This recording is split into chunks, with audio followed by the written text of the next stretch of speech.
आप सभी को जय मसीह की। आज के वचन की शुरुआत भजन संहिता 119 के उसके 50 वचन में से हम करेंगे, जिसमें इस प्रकार से लिखा है। मेरे दुख में मुझे शांति उसी से हुई है, क्योंकि तेरे वचन के द्वारा मैंने जीवन पाया है। प्रियो, हमारे दुखों में शांति केवल वचन के द्वारा होती है। वचन के द्वारा आप और मैं जीवन पाते हैं। वचन में क्या है? जीवन है। वचन में प्रियो जीवन है, तभी तो वचन के द्वारा सारी सृष्टि की उत्पत्ति हुई। वचन में बहुत ही सामर्थ है। परमेश्वर के मुख से निकले गए वचन हर हाल में पूरे होते हैं।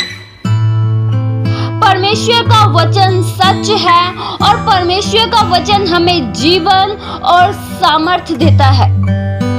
प्रियो, जिस तरह से शरीर में जीवित रहने के लिए रोटी की आवश्यकता होती है, रोटी हमारे शरीर को पोषण देती है। बिना रोटी के हम जीवित नहीं रह सकते हैं। अगर कुछ दिन तक हम भोजन न खाएं, कुछ दिन तक हम रोटी न खाएं, तो हमारी हालत क्या होगी? हम कमजोर हो जाएंगे, हमें बल नहीं रहेगा, हम निर्बल हो जाएंगे। और अगर हम रोटी कभी ही ना खाएं तो हम जीवित नहीं रह सकते हैं। उसी तरह से प्रियो, बिना परमेश्वर के वचन के हम आत्मिक रूप से जीवित नहीं रह सकते हैं। शरीर में जीवित रहने के लिए रोटी की आवश्यकता होती है, उसी तरह से आत्मा में जीवित रहने के लिए वचन की आवश्यकता होती है। प्रियो, क्या आप उस वचन की रोटी के भूखे और प्यासे हैं? मैं ये पूछना चाहती हूँ कि क्या आपको वचन की भूख और प्यास लगती है? अगर आप शरीर में जीवित हैं तो आपको रोटी की आवश्यकता होती है, आपको समय समय पर भूख लगती है। ऐसा तो नहीं है कि आप एक बार रोटी खाते हैं तो फिर कभी ही नहीं खाते हैं। आप समय समय पर रोटी खाते हैं। अगर आज रोटी खाई है तो फिर आपको कल फिर से रोटी की आवश्यकता होती है। इसका क्या चिन्ह है? क्योंकि आप शरीर में जीवित हैं। आप एक जिंदा मनुष्य हैं। जिंदा है तभी तो भूख लगती है, जिंदा है तभी तो प्यास लगती है। उसी तरह से जब आप आत्मा में जीवित होते हैं तब आपको वचन की भूख और प्यास लगती है। प्रियो, जिन्हें वचन की भूख और प्यास नहीं लगती है, वे आत्मा में मरे हुए हैं। उनका आत्मिक जीवन मरा हुआ है। वे मुर्दा हैं। वे आत्मिक रूप में मुर्दा है। उनका आत्मिक जीवन मरा हुआ है। मरा हुआ आत्मिक जीवन को कभी भी वचन की भूख और प्यास नहीं लगती है। प्रियो, क्या मुर्दों को भोजन की आवश्यकता होती है? क्या मुर्दों को प्यास की आवश्यकता होती है? क्या मुर्दे कभी पानी पीते हैं? नहीं। उसी तरह से जो आत्मिक रूप में मर चुके हैं, उन्हें वचन की भूख और प्यास कभी भी नहीं लगती है। प्रियो, क्या आपको वचन की भूख और प्यास लगती है?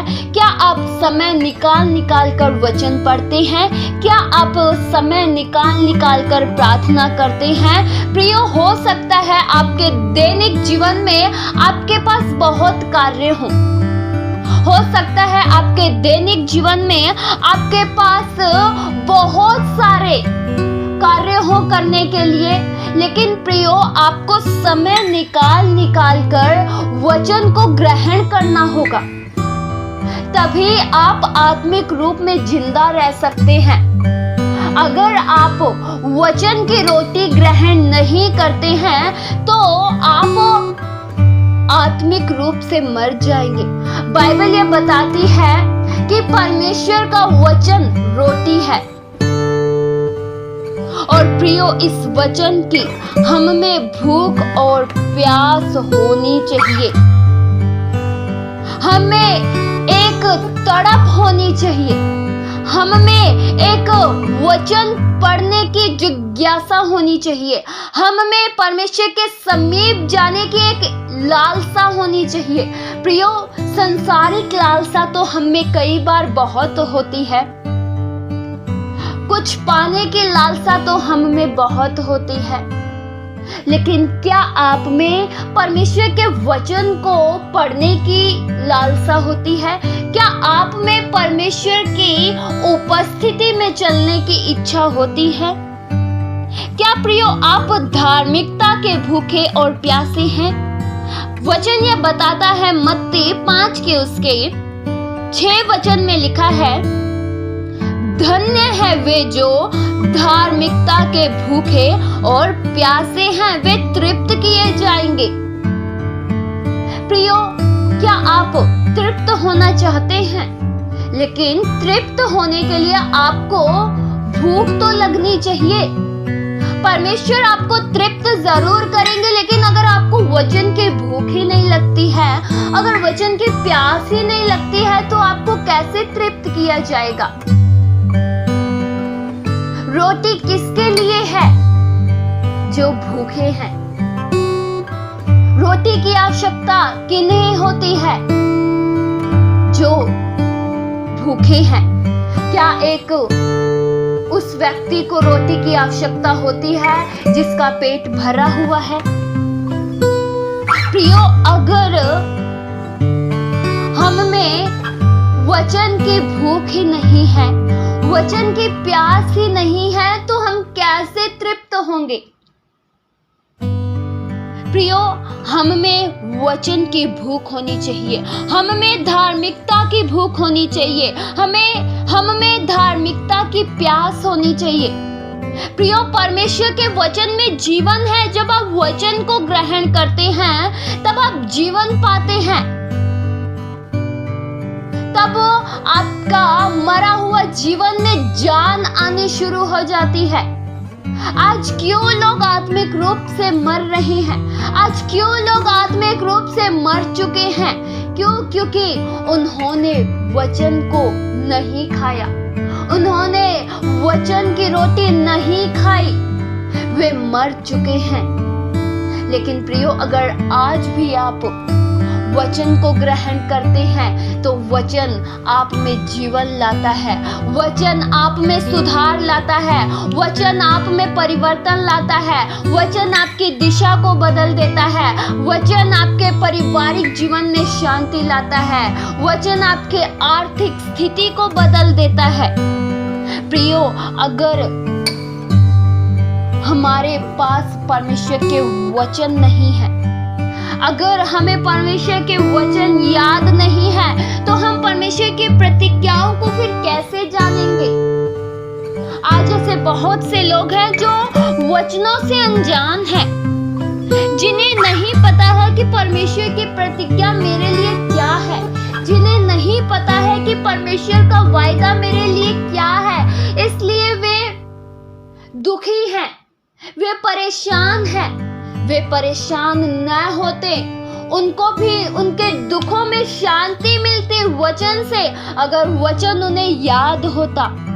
प्रियो, सबसे बड़ी प्रॉब्लम यह है कि हमें वचन याद नहीं रहता, हमें परमेश्वर के वायदे याद नहीं रहते, हमें परमेश्वर की प्रतिज्ञाएं याद नहीं रहती। और अगर प्रतिज्ञाएं ही नहीं याद रहेगी, तो हम घोषणा फिर कैसे करेंगे?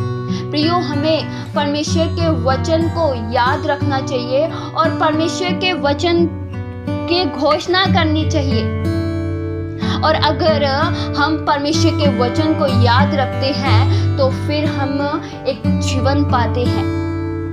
परमेश्वर के वचन के द्वारा हम आत्मिक रूप में बलवंत होते हैं। परमेश्वर का वचन हमारी आत्माओं को पोषण देती है। परमेश्वर का वचन हमारे आत्मिक जीवन के लिए बहुत ही महत्वपूर्ण है। अगर हमारे पास परमेश्वर का वचन नहीं है, तो हम आत्मिक रूप से प्रियो निर्बल हो जाएंगे। इसी वचन के द्वारा बहुत से लोग आत्मिक जीवन में बढ़ जाते हैं, लेकिन बहुत से लोग नजरअंदाज करते हैं। बहुत से लोग परमेश्वर के वचनों को दिल से याद नहीं करते हैं, केवल सुनते हैं, उन वचनों का अनुकरण नहीं करते हैं, इसलिए वे वहीं के वहीं रह जाते हैं। लेकिन प्रियो, फायदा इसमें है कि हम परमेश्वर की प्रतिज्ञाओं को याद रखें, जैसा कि प्रभु ने ये कहा है कि मैं तुम्हारे संग हूँ। इस वचन को याद रखें। परमेश्वर ने कहा है मैं तुम्हारा चरवाहा हूँ।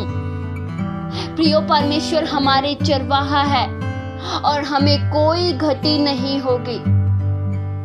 परमेश्वर हमें अच्छी जगहों पर लेकर जाएंगे। परमेश्वर हमारे भंडारों को भरेंगे। पहले आप परमेश्वर के वचनों को याद रखें और उस वचनों के द्वारा घोषणा कीजिए, सब आशीषें आपको मिलेगी। हर एक रुके दरवाजे आपके लिए खुल जाएंगे। हर एक जगह से आपके लिए मार्ग तैयार होंगे।